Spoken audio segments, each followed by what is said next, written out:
temperature has come up. I'm getting excited already. And whether it was going to affect the likes of Lorenzo's front tyre. We saw it in Phillip Island. Will we see it again here in Sepang? Here comes Rossi. Rossi up the inside of Marques. He'll take no prisoners, and the roar is wide, but not enough. He's going to hold it. A shootout down to the left-hander. Rossi holds it. Marques wants it. These two, no love lost anymore. It's a straight war between these two. I did not expect to see the wall. Marques lost the rear. He got on the gas and round it went. We've seen him down his elbow. He's got problems. He can't hit that. He tore his elbow out in qualifying. If you saw that particular footage, it was unbelievable. He should have gone down. He didn't go down. And now Marques is chasing Valentino Rossi. Rossi limits the damage that Lorenzo is inflicting at this point. In terms of the points, Rossi's wide. Whoa. Rossi's wide, but he holds it. He does indeed. That's just, I think, where that M1 Yamaha likes it through there. Out wide now, down towards the apex.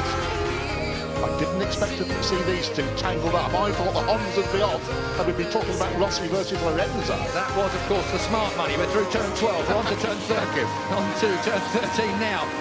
Lorenzo's closing in on Pedrosa. Pedrosa. I wonder where Danny sits in all of this.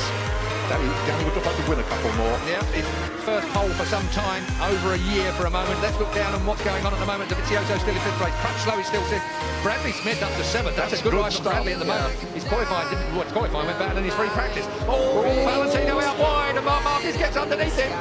Now it's a straight shootout down towards turn one. These two are absolutely at it, aren't they? Off track and on. Honda does not last by. Oh, yes it does. It does now. On the brakes. Marques, did he make the apex? Barely. Just. Valentino, there was a yard, and Valentino took it. We're going to see that all the way through. And of course, what's going to happen while these two are playing like this? The front two are going to clear off. Are you accusing Marques of playing with Valentino Rossi so Jorge Lorenzo could escape? It was the wrong words. I'll take it back. There's no playing going on here. They're both as serious as they can be. Here comes Marques up the inside, and that blocks off Valentino again. This is an absolute war. We saw them come together at Argentina when front wheel touched back wheel. That really cost Marques. It slung him up the road massively. This time, look at that! That's tough. Very fair. No, it's fair. Of course. Tough but fair. Brilliant motorcycle racing. Two of the very best in the world. An icon, a legend. Two of the best up by a youngster. Two of the best we've ever seen in the world. So, Sepang, if we've got any Formula 1 fans in the crowd, certainly here at Sepang, you're going to see more passes in this lap between these two. You've probably seen the entire race on track. That is turn 9 up there. Oh, now, that through 10, rising up to 11. Quick nod to Marco Simoncelli here, and again, Valentino Rossi. He lost the front, he looks to the right, he lost the front, and through comes Marques again. These two are at it. This is war, Keith. One is 22, one is 36. It is an incredible fight between the Spaniard and the legendary Italian. And meanwhile, Pedrosa and Lorenzo are clearing off into the distance to dispute the lead. It is a 7/10 lead last time at the line. We'll wait and see when Lorenzo... He has closed it down. Yes, Lorenzo is chasing Pedrosa and he's closing it down. Marques now in third place. That's the better of Valentino Rossi. Wide again. But he pulls that Honda. He wants to get that Honda to that apex, up on the fat bit, fire it out of there. +2, Marques. That says it's on Lorenzo's board. Down then towards turn 1. Still, Danny Pedrosa and Jorge out front. What an incredible few opening laps here. 20-lap race. We're already with only 15 to go. Take a look at this. Here comes Valentino. Marques early on the gas. He's not going to allow Valentino the opportunity. Did Valentino actually headbutt the back of the Repsol Honda? Involuntarily. Through. Oh. Man, you have no idea how hard that is to do, let alone stay on it. How close do you like it? Oh, that close. Walk straight back through. That's a reflex action when a motorcycle slides out from underneath you. Your outside leg comes off. Incredible save there from Valentino Rossi. We saw an even bigger save from Marques in qualifying. But we've seen Mark have a couple of serious bits of misbehaviour already in this race. Look at this. I thought Valentino... We're going to see more yet. Julian, that's a fact. Straight underneath and he moves. Marques off the line. Valentino Rossi. And again. Feet off the footrest. Looks round. I wouldn't bother waiting. This is Barry Sheen versus Kenny Roberts, 1979, ladies and gentlemen, and everybody's shaking their heads. Out goes Valentino again. Marques, this is personal. This is a real personal fight. Valentino thinks he's been interfered with deliberately there. That's what that gesture was about. This is proper racing, if you ask me, Julian. I agree with you. I don't think it's got anything to do other than the fact there's two top men, egos and performances fighting around this Sepang racetrack. And all the time, Valentino's lead in the championship is being whittled away by Jorge Lorenzo out front. Underneath, that's two lines you can get through there quite neatly. It's when they touch, it's the problem.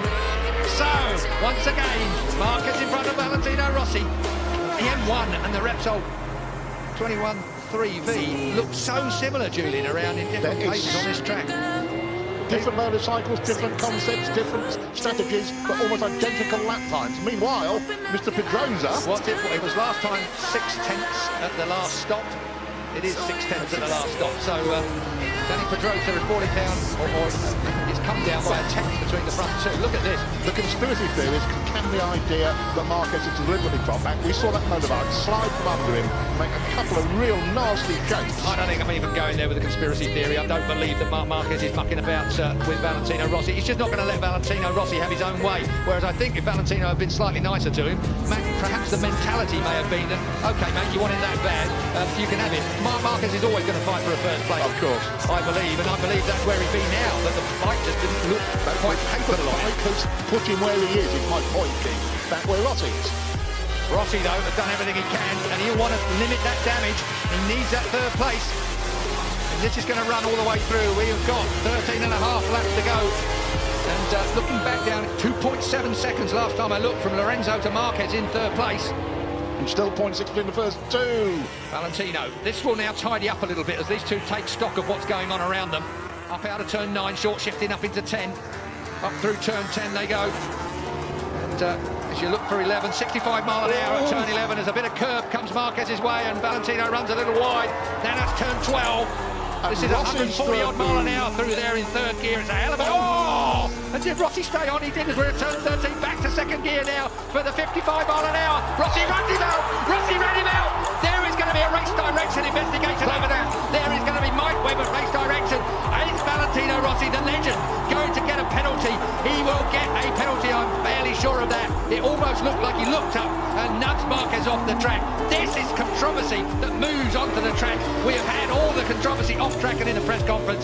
Now we have got real trouble coming away. Let's have a look at it.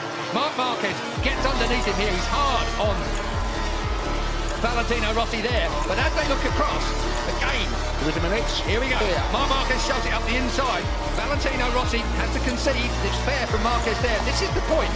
Valentino looks at him and runs him out wide and then tangles up with him. I'm afraid, I'm very sorry, and I am a Valentino Rossi fan through and through, but that was not good riding. That was a personal swipe at the ex-world champion, the soon-to-be ex-world champion. That is Marques coming down pit lane. Controversy here in Sepang. I can hear the stampede of Livio Super's feet heading for Mike Webb's office. He left before Marques hit the floor. Mike Webb, race director, he's had difficult decisions to make all the way through here.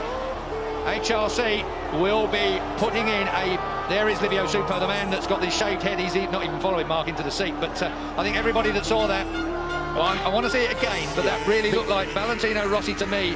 Ran Marques wide, he was looking at him, he knew he was there. It's to be reviewed after the race, I'm told. Well, obviously. Sherlock comes to mind there. He's looking at him, he runs him out wide, look. And then he gets tangled up with him. I don't think he intentionally tangled with him. That's a point worth making. I don't think Valentino Rossi intentionally tangled with him, but he did intentionally running out wide, which caught part of the Repsol Honda motorcycle. Come on.